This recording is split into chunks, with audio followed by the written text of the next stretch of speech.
Welcome back to the Discount Property Investor Podcast. Our mission is to share what we have learned from our experience and the experience of others to help you make more money investing like a pro. We want to teach you how to create wealth by investing in real estate the Discount Property Investor way. To jumpstart your real estate investing career, visit freewholesalecourse.com, the most complete free course on wholesaling real estate ever. Thanks for tuning in. Welcome back to the Discount Property Investor Podcast. Your hosts, David Dodge and Mike Slane here speaking. We are talking today about the importance of making offers, and we wanted to talk about that because I said, hey, Dave, give me a few minutes. I'll come back in there. We can record some more content. I got to make some offers. Let's do that. Yeah. And Dave said, all right, don't even need to worry about doing the podcast. Let's make some offers. So that's what we did. Dave and I think we both try to make at least an offer a day. That keeps the debt collectors away. I like that saying. That's a good one. I mean, for real though, if we're not making at least an offer or two a day, it's just not. You're not even really trying. You're not in the real estate game, or the wholesaling game rather. So our offers are not that good. So this one again, I didn't even have really much property. I haven't viewed enough lately. So this one was an MLS property that I went out and viewed, I'd say last week, and I just never got around to making an offer on it because it just wasn't that interesting to me. It was a little bit small, was a little bit just kind of a little bit funny. The price, again, it was close to retail. I think it looks like a newer rehabber or possibly an old tired landlord did the rehab on it, because it's got old cabinets, but they put new carpet in, so they're just trying to squeeze as much as they can out of this property. And again, it just deterred me from even making an offer right away. So I went ahead, and this thing's been sitting for about 2 weeks, which in this market is an eternity on the MLS, I would say. Properties are just, they get listed and they sell right away when they're priced right. So again, coming in with an offer 70 to 75% of what they're asking right now is, again, it's probably too high. I mean, I feel like I even possibly made the offer too high. So that's what I did. Again, we have to make offers. So we need more properties for our crews, keep them working. We need, we just need inventory. So the way to do that is to make offers. Prior to this, I'd say, well, today's Monday. How many offers did we get out last week, Dave? Do you remember? I think we probably made, about 8 to 10. Yeah, I'd say somewhere in that range. And again, it's just we got to get our offers. It's not enough. No, yeah, we're definitely pretty low, and that's something. So Dave and I always talk about too. If we notice that we in our business, if it slows down, it's for a couple of reasons. One, we're not marketing enough. Two, we're not making enough offers. We wrote a book on this, guys. Or three, we're not following up. That's right. Yeah, so we know what our problem is right now. We're not making enough offers. Yes, the market is hot, but again, that is our fault that we're not busy because we're not making enough offers. So that's right. Pretty much the moral of the story today is make more offers. We've got a really cool tool. This is something that helps us make offers on all of our off-market ones. Dave actually put this together in our system, and we use it constantly. You know what I'm talking about, Dave? Cash Offer Contract, baby. CashOfferContract.com. So you can go to CashOfferContract.com, and it's going to bring you over to our cash offer generator. Dave, you want to kind of briefly talk about that and how that is helpful in making offers? Yeah, so right now, it was supposed to work to where it would send from your email. And, Mike, I actually need to fix this right now. So it still generates offers. It just doesn't send them from yourself. But send them to yourself, basically. So go to cashoffercontract.com. And there's an offer generator in here. It's very similar to the one Mike and I use in our own business. Ours is built into doing some e-sign and like a couple other things built into the CRM itself that we use. But if you don't have all those tools and those things at your disposal, you can still go generate an offer in about 3 minutes or less from your cell phone using this tool. This tool will basically email the offer to you, and then from there you can take it and you can send it to your motivated seller. And it's really that easy, guys. Cashoffercontract.com. I'm going to work on getting that thing fixed too, so we can start sending from your email and perform the way that it really should. Well, what's really cool though, although it isn't perfect, like you're telling people, it's free. Yeah, it's free. And it's fast. So literally you could send the offer to yourself, in 2 minutes, then delete out that email and forward it on to your seller. That's right. It does not have, like Dave was saying, doesn't have the signature capabilities in it. Again, free product, guys. Yeah, it doesn't matter though, too, because really a lot of times whenever we're dealing with people, they want to print it out anyway and go show it to a partner or their spouse, an attorney or whatever. So, that doesn't even really affect it that much, to be honest with you guys. But making offers is important, and that's really where the magic happens, right? You can do all the marketing in the world, and if you're not actually setting appointments and making offers to people, and there's really not even a right order. You can set an appointment, then make an offer, or you can make an offer, then go run the appointment if the offer works for them, right? Either way. But you have to start getting in the mindset and in the habit of making offers. We like to make offers verbally. We like to make offers in writing. We like to follow up on the offers that we make. I mean, you name it, we're in the business of making offers. So the reason that we're recording this right now is, Mike, you came in here a little bit ago and said, hey, I want to talk to you about an offer I made. Let's talk about that. Sure. If we can. Yeah. So I was talking about it a little bit before, but let's get into the numbers. So this is a property up in Overland, and I showed it to Dave, and it is currently listed at $85,000. And it's on market property. It is listed property at $85,000. It's a little bit what's the nice way to say it? Slummy. Like it's not one of the nicer ones in the area, and it's probably listed close to the retail value, but it's not in retail shape. Like, it's not great. This one has, what are they called when it's an unfixable defect? Do you remember what that's called? Like in real estate agent language? I do, if you give me a minute to think about it, though. But it's physical obsolescence. Obsolescence is part of the word. There's a phrase, though. There's a specific term that they make you study in the real estate world. What the heck is it? I don't know. It doesn't really matter. I can't think of it. But basically, it's going to be very hard to change it. You have to tear the whole house down and move it. So what is it? 25 feet closer to the curb. 30, yeah. So this house sits on the very back of the lot, and all the neighbors' Which might not be a problem if all the rest of them did the same. Right. But they don't, and that's where that obsolescence comes in. Yeah. Well, it's not I don't know if it's obsolescence. We got to look that up. Look it up. We'll figure it out. See what the word is. But it's offset, guys. If you're looking at all the rest of the houses from the corner of the street, they all are 10 to 15, probably not 10 feet, but 15 to 30 feet from the curb. This one sits back like 90 feet. Like, it's just way far back, right? It has a backyard, but it's very small, and now it has a huge front yard, right? So that's basically the issue with this one. So on market. And they're asking what, Mike? What's the asking price on this property? $85,000. Okay, right. So the ARV, we know, isn't really higher than that. Could we get an appraisal for higher than that if we did a little bit of updates? Sure, right? But it's not going to be a whole lot higher. So in this case, let's basically just assume that we could get an appraisal at 90. Even though it hasn't even sold for 90, right? So again, we're already kind of stretching a little bit here, coming up with that ARV, because that ARV isn't a sale ARV, it's an appraisal ARV, all right? So at 90, assuming we were to get an 80% loan, Overland, good area, but it's not necessarily the best of areas.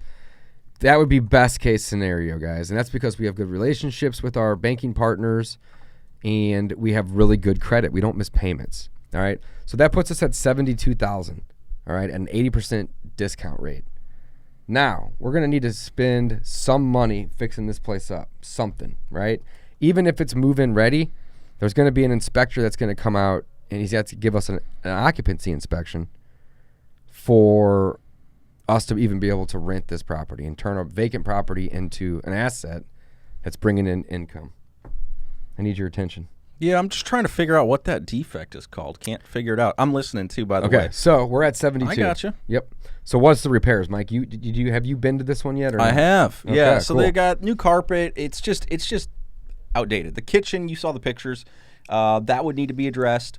We could probably get by painting cabinets, new countertops, and appliances. So you're looking at probably $5,000. Okay. I mean, you got a couple thousand in appliances, and that would be kind of half. Doing it as cheap as you can.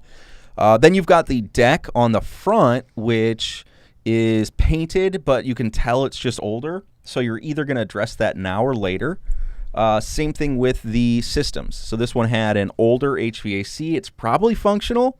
But again, I think that what we've learned over the past few years is that there's a reason why our REIT buyers don't like systems over 10 to 15 years old. And they factor in replacement cost, and they beat you up over that. Yeah, and usually what happens is that's not part of the offer. Well, why would it be, right? Right. So then they come back and you're like, oh, these are $10,000 worth of repairs, and they're like, yeah, it is, right? But in 10 years from now, you're gonna have capex of another $8,000. Well, and here's the reason that I think factor that in too. We've gotten smarter about it. It happens at the worst time. It happens in the summer when it's hot, and you can't just get an AC tech out when it's the first day that shoots to 100 degrees and everybody's AC that is going to breaks. I mean, you can't. So, again, you've got tenants that are inconvenienced. Yeah, when it rains, it You've pours. got higher price for the service calls because it's peak season. Mm-hmm. So, again, it just makes sense when they're older to bite the bullet and replace it before you get your tenants in there. I really think that's something that we've kind of learned. So, again, this is a great example. Although the utilities, or the systems rather, the HVAC may be functional, probably needs to be replaced. Right. So there's $3,000 or $4,000. So again, this one's going to need, quite a bit to get to a true rent ready for us. And again, that's just because we've been doing this long enough, and yeah, we know better than to buy it at that. So right. 72, let's call it $10,000 just for the sake of argument. Okay. So, well, do you think that we'd have to spend 10 if we bought it? This is a real life situation here. Yeah. 10,000. If I want to get a 90 plus appraisal on it, yes. Okay. So to get to 90, and that's above our actual sold price. They're asking 85. That's assuming we could get it appraised for that. Times 80% minus 10,000 is $62,000. So you made them an offer already at 65. Mm-hmm. Okay. Mm-hmm. Which is an aggressive offer. It's $3,000 cutting into our cost to rehab it, which is, still doable. Not a huge deal. However, they countered us at 75. So what I suggest we do, Mike, is we send them an offer in writing at 65 and just say, hey, this isn't, the acceptance date on this isn't tomorrow. We're going to give you guys 2 weeks, right? If you can go get a higher offer, it's listed already. The marketing's already happening everywhere, right? Yeah. All at once. Mm-hmm. That would be my 2 cents. Now, why would I do that? Because I like to make offers. And I already know that they've verbally, well, in writing actually, but via text message, so it wasn't like a signed thing. So they verbally already rejected our offer and countered us, but it just doesn't work for us. So there's really no meeting in the middle on this one, unfortunately. And that happens a lot when you're dealing with on-market properties. Why? Well, lots of reasons. Most likely, though, because that agent in the process of getting the listing sold themselves as being somebody who could get the most for the property. Right.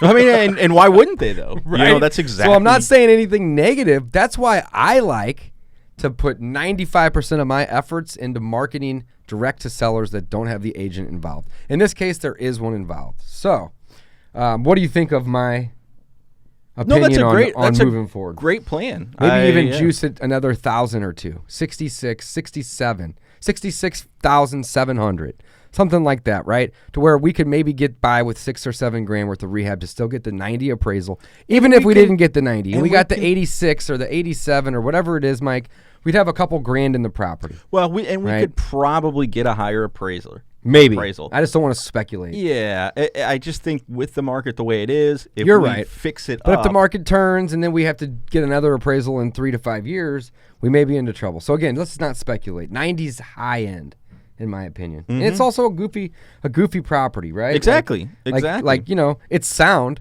but all the rest of them on the street are lined up. This one sits back, I think it's called incurable defect. It could be. There's probably a lot of different ways to describe that, right? Incurable. So, what is our next steps? We offered 65. They countered at 75. What are we doing now? Certain parcels of real estate sometimes contain defects that cannot reasonably be cured. Incurable defect. Incurable defect. There Dang, you go. That brain, man, it came up with it about about 10 minutes later. That's right. I'm sorry, man. I got distracted. Okay, so what are we doing now? I think you're right, Dave. Let's send them an offer in writing at like 66, 67, with a 2-week acceptance. Just say, hey, you've got it listed. I like that idea. Get a Maybe better even offer. give them a month, and it's the acceptance date, because they can sign it at any time, right? What we'll do is we're going to put our closing and our inspection period so the inspection won't start until they sign, right? That's a given. And we'll probably factor in 10 to 15 business days. Key word here we're making offers is business, guys. Think of it this way. 10 days is 10 days. We can all do math. 10 business days, right, is going to be 14 days, essentially. It could be, right? So by adding in the business days, you're buying yourself 2 extra days on either side of a time frame, and you can buy yourself basically up to 40% more time, right? 10 days versus 10 business days is already guaranteed 14 days. So you basically get 40% more time. So we're going to start the inspection when they sign, not prior, and then we're going to put our closing on or before a date that's very far extended. Let's say 45 to 60 days, but it's on or before. That way, if they don't sign for the full 30 days, we still have ourselves a time frame built in. So in this case, probably 60 days, but it's on or before. So if they sign right away and we get to our inspections and that starts right away and we're able to get it closed right away, even better. Keep it simple. But I really like the idea of leaving the acceptance date open for a long period of time and basically just saying, here's our best and final. We know it's a 5% chance you're going to take this. And we honestly, crazy enough, we hope you do go get a higher offer on it. But if a week or two goes by and you have zero action and all of a sudden this seller decides that they just don't want to deal with this anymore, boom, contract's ready for them and waiting. So here, the lesson, guys, the lesson to take away from this is make the offer even when you think that it may be sometimes a waste of time. They've countered us basically 10 grand over what we're willing to pay. But just because that's what they're asking doesn't mean that that's what they're going to be willing to take. This brings me into a great one, Dave, and it's one that you just got the offer accepted on. Right? Yeah, Sunday morning. Right. Let's talk about that one. That's a really kind of an interesting story, too. So what happened way back when versus what happened a week ago, right? Mm-hmm. So let's talk. Tell us what happened, Dave. So you met with this woman or you spoke with her? Yeah, here, give me like 7 seconds. Well, you're going to pull up the facts. Because sheet. I want to see the dates, because that's like really the value, in my opinion, of this is, to show you that, here's another thing. I get asked a lot, Mike, a ton. I know you do as well. How long does it take to get my first deal? I'm just getting started. Mm-hmm. Well, that's a complex, loaded question. Reason is how much time and effort are you spending into your marketing? How good are you at closing the leads that come in and actually setting appointments? How many of them are you sending offers on, if any? That's like the biggest disconnect. Most people, they'll start to do a little bit of marketing. They don't get a deal right away. They get discouraged and no offers get sent. Mm-hmm. You got to send offers. You got to market. You got to set appointments.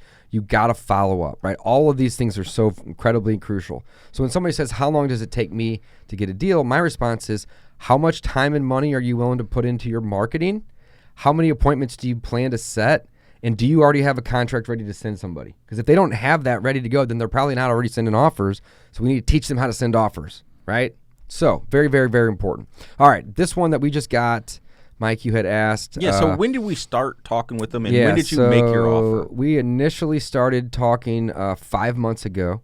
We had a cold caller, which if she was actually here still with us, I'd send her a bonus. But she doesn't work for us anymore because that's okay. Cold callers, they kind of come and they go. It's the way it is. 5 months ago, she made a cold call to this person. All right. At that time, she made a comment that says, hey, kindly follow up. She's interested in selling her property. So I did the next day. I got the message. I said, sounds great. I'm going to give her a call. What was she asking?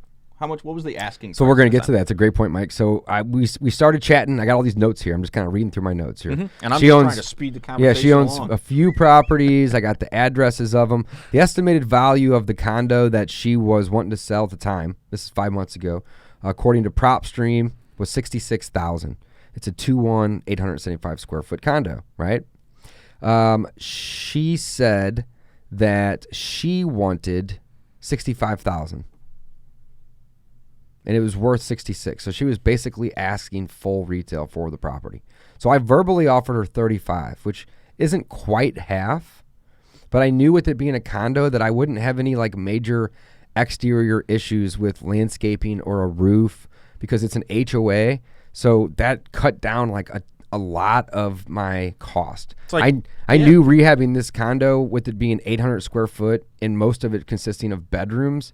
You have a small bathroom, a small kitchen, flooring, and paint.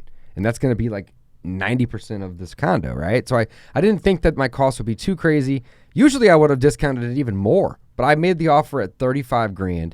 And that offer was literally 5 months ago. It was in September of 2020. And we're in February of 2021 now, okay? She didn't hate my offer in all bold. I have in my notes. That's awesome. She didn't hate it. But she said there's no way that I'm going to sell that right now, right? She has another property out in St. Peters, which is 25 minutes away, that also needs a rehab, and she's got relatives living there. So she really wasn't like super motivated. But at the time, she told me that she wanted to move to Florida. Why did she tell me that, Mike? Because I made a friend with her. I was on the phone with her for 20 minutes. And she's excited about going to Florida, man. And she was excited about going to Florida. But at the time, she didn't like it, and she wanted me to send her my contact info via email, which I did. And in that email, I said, hey, I would happily pay you $35,000 for this property. I know you're asking $65,000, but, you know, if things go sideways and you need money, call me. You know, I never begged her. I never, like, told her, like, you know, you have to take this deal. She had a lot of options and still does. Yeah. So what's really cool, though, is Dave made the offer, and months later, the seller came back and said, is that offer still good? And Dave said, absolutely. Incorrect. I came back, and that's where the follow-up comes. Dang, Dave. Right. Close, though, Mike. Close. I came really back. Good. So I had a task set for basically a month and a half, 2 months out. And I didn't get to that task right away. Full disclosure, baby. Yeah, it was about all about that. It's about 2 weeks old, but it doesn't matter because I had a task to follow up with her at a later time. All right. So then what happened was I called her again, and she was like, "Hey, I was thinking about you, and I actually have an email drafted to send to you about your offer." She goes, "I want to accept it." And this is when I called her back. I didn't even really get a couple words in. I just said, "Hey, this is Dave, House Sold Easy. I was just following up with you about the condo." And then she started talking. So I just kind of sit back in my chair and let her go. And she said, "I'd like to accept that offer." The day I called her, it was snowing outside. And it only snows in St. Louis like maybe 2 or 3 times a year. And that morning, it had already been snowing for like 6 hours. Nobody was out on the roads. It was freezing cold. You know, you couldn't see very well because of the snow. And it was dangerous to be out. And she literally was like, "Remember how I was telling you I wanted to move to Florida?" And I said, "Yep." And she goes, "Well, this is the straw that broke the camel's back." She goes, me and my husband were literally looking at you know, new places to move in Florida this morning." Now, this had been on her list for 3 months because she had told me that 3 months ago. Mm-hmm. And she goes, "I want to accept your offer." And she goes, "You're going to make a handsome reward on this deal." She goes, "But I don't care. My motivation is leaving St. Louis, getting out of here, retiring, and you're just going to make it that much easier for us to do this." And she said, "I want to accept your offer." So I'm sitting here kind of dumbfounded. And while she's telling me all this, I'm literally reading notes that I had taken to kind of fill myself back in because I didn't know all the details when I made the call. You know, it just doesn't make sense to try to do all that. So I'm in real time, I'm like looking at it. So then I see, hey, you know, my offer was for 35. So I then say, "Hey, ma'am, you realize that when we spoke last, you know, 3 months ago, that the offer was for 35. And she said, "Yep, fully aware." And I said, "Cool. I'm going to send you an offer right now." I did. It took her about 2 days to sign it. And that happened over the weekend. So now we have ourselves a condo under contract at 35. It has an ARV of about 66. We can maybe even push 70 once we rehab it really nicely. And it's under rented. So another motivation for her, other than wanting to move to Florida, was that the tenant that is living in this condo has been there for 13 years. And they're kind of friends. They're friendly with each other at least, right?